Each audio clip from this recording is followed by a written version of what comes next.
Hey guys, I thought I'd do you a quick video covering some of the absolute basic principles of opening theory.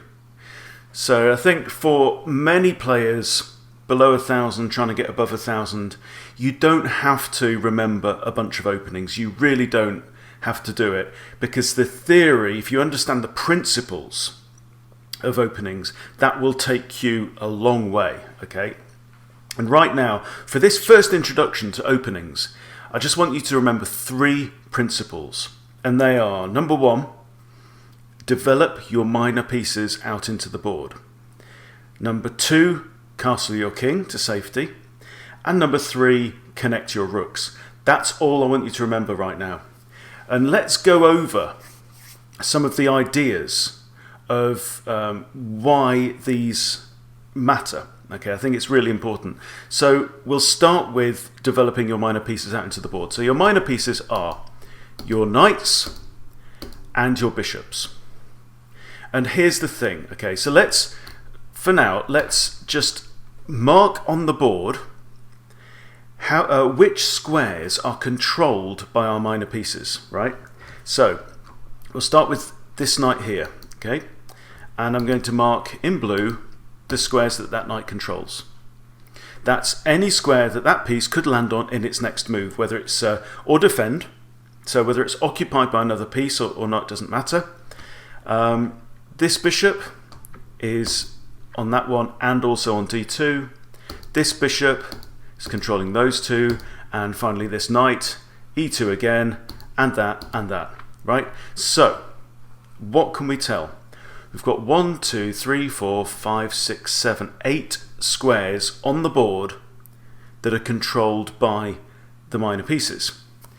Also, you'll notice that the minor pieces are in the way of the king from castling on either side of the board. And castling is a great way to do two things. It helps protect your king, and it also helps bring one of your rooks into the game by moving it towards the center of the board. Okay, so I'm playing here against the computer on chess.com, and right, first thing before we even move a pawn, okay, you'll notice the knights can move into the board, and the special thing about knights, it's unlike any other pieces, it can jump over other pieces. Okay, so you don't have to be concerned about getting the knights out. You know, there are even openings where you might start by moving a knight out into the board. However, your bishops are blocked in by these pawns. So your bishops cannot get out into the board unless a pawn moves. And you'll notice that the light squared bishop is blocked in by the two light squared pawns on e2 and g2, and likewise the dark squared bishop is blocked in by the dark squared pawns on b2 and d2. So in order to get your bishops out into the board, pawns are going to have to move. And so the most common opening moves are e4 and d4 for white, and very often e5, d5, c5 for black, as we've seen here. So the computer here has played the Sicilian with c5. Now, what I've done with this first pawn move, e4, is I've now opened up these diagonals. One for my bishop and one for my queen. So now my queen can get out into the board. So we've gone from a situation 2 moves ago where this bishop was looking at 2 squares and controlling 2 squares only, right? After my first move, now look what this bishop now controls g2. I'll put that in blue, and this and this and this and this and this potentially, right? So we've got 4 more squares of the chessboard that are controlled by my pieces. That means that if black moves a piece onto that square, I could capture it. Or if I want to move one of my pieces onto that square, it could be defended, right? So control of the board is absolutely critical, and this is behind so many of these principles. Okay, so that first move has enabled my light square bishop and also my queen to enter the game. So, for example, I might now choose to move my light squared bishop out. And black's moved one of his knights out. So far, so good. The next thing I want to think about is I've got 3 more minor pieces that I want to develop into the board. So, let's say I play d3. And I can play d3 now because my light squared bishop is already outside of this pawn chain here. Right? If I'd played d3 earlier on, that would have inhibited my light squared bishop's ability to enter the game. It would have had to have used this diagonal, and these squares would not have been available to it. My opponent has now made an early error by moving a developed piece twice. Okay, so we're on move 3, and he's now moved a piece that he's already brought into the board a second time. So I could, for example, if I wanted to, I could make a pawn move. I could push a3 or c3, attacking the knight and forcing the knight to move away. So let's go ahead and do that. It's not part of the opening principles as such, but you always have to keep an eye on defense. Now, my opponent's last move is now completely wasted. Right, so now it's my initiative. My opponent is actually in the same position as he was after 2 moves, after 4 moves, because he's moved his knight there, and then he's moved it straight back again. Okay, so he's in the exact same position he was after 2 moves. I have a pawn, an extra pawn slightly forward, doesn't make a huge difference. Okay, so now let's think about my 3 remaining minor pieces. I'm going to move, say, knight to c3. Now, great thing about knight to c3 is, at the beginning of the game, if we go all the way back to the start, knights don't like to be on the edge of the board, and here's a reason. What squares is this knight controlling? Okay, 1, 2, let's do it in blue, 1, 2, and 3. The knight there is controlling only 3 squares. Okay, and the thing about the squares that a knight controls is they form a ring around the knight.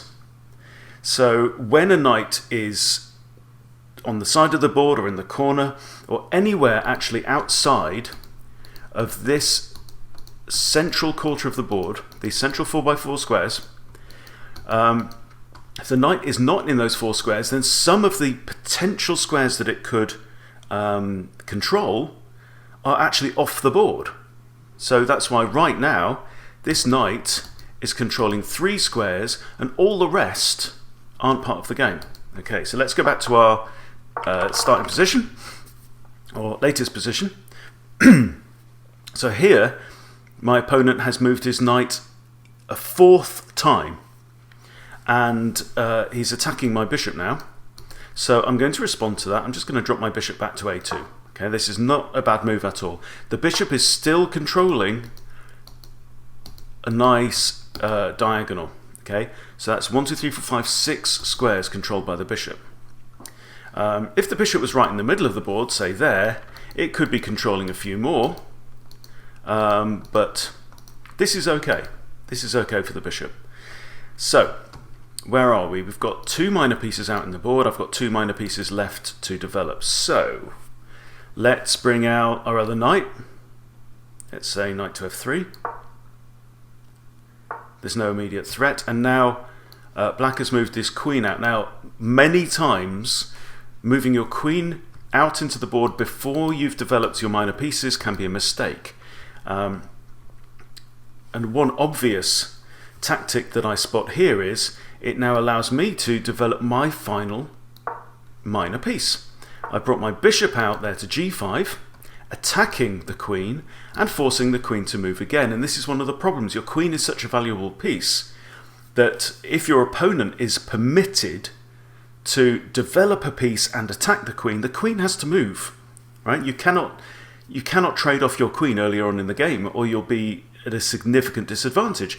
And the reason is because queens can control so many squares on the board. The queen is by far the most powerful piece, and right now this queen is controlling a bunch of squares.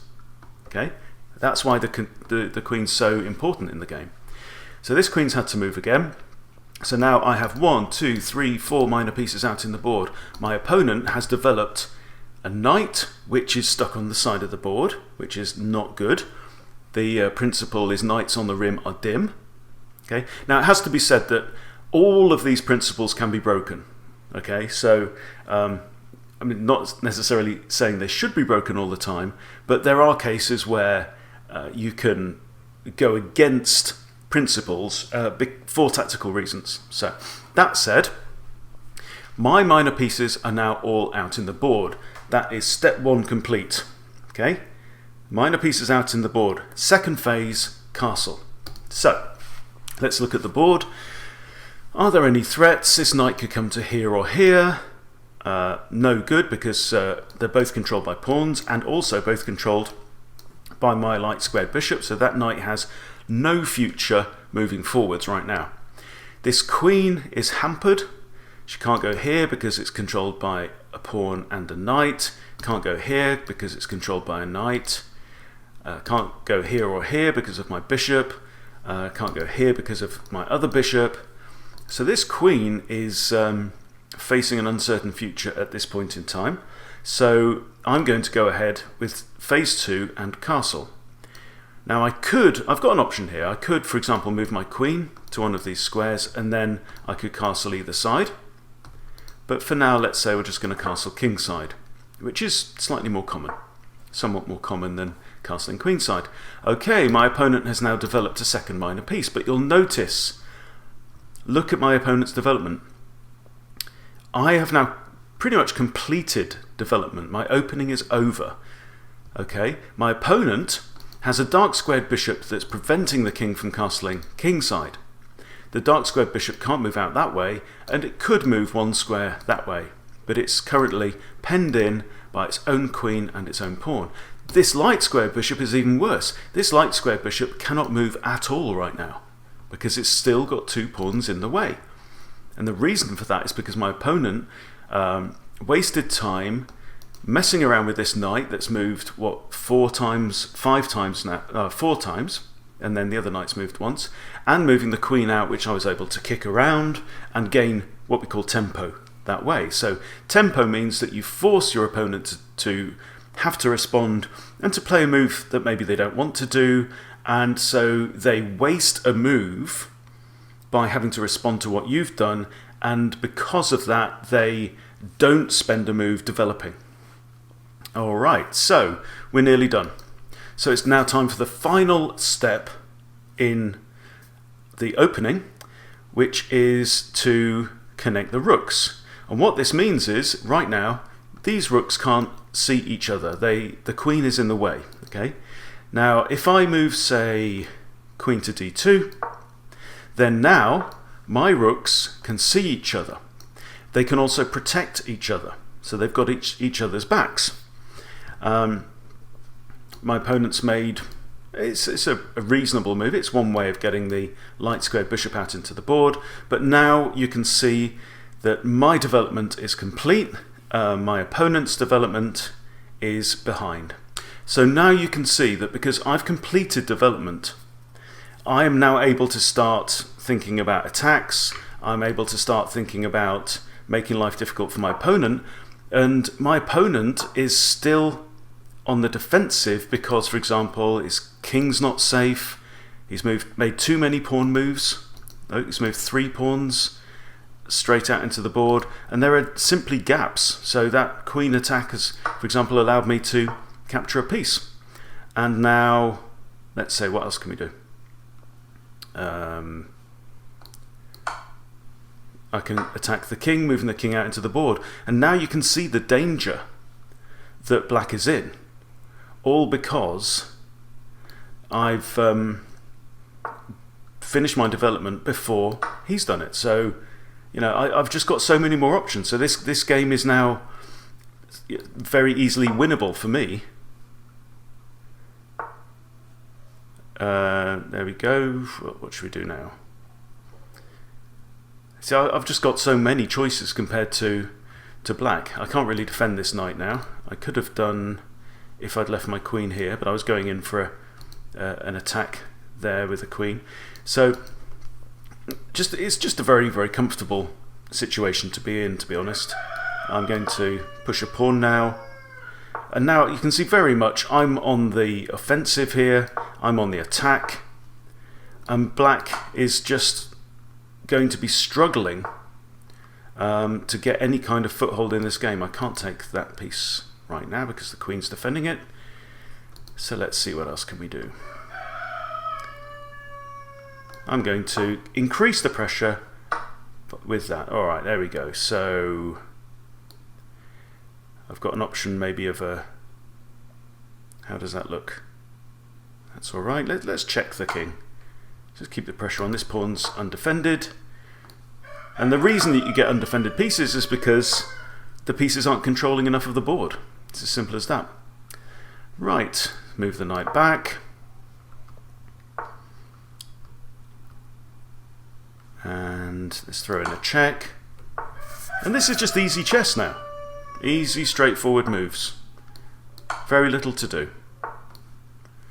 Okay, I've got an option here because I've got discovered attack now. What do we do? Let's grab the rook. Let's just keep life simple. Ah, okay. Counter attack, huh? See, there's a threat there. If the bishop had moved, my queen could have gone in here, and that would have been curtains.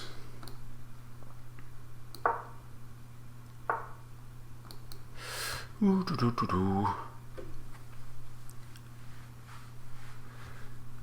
just drop back. Oh, it's just making life very, very easy for me.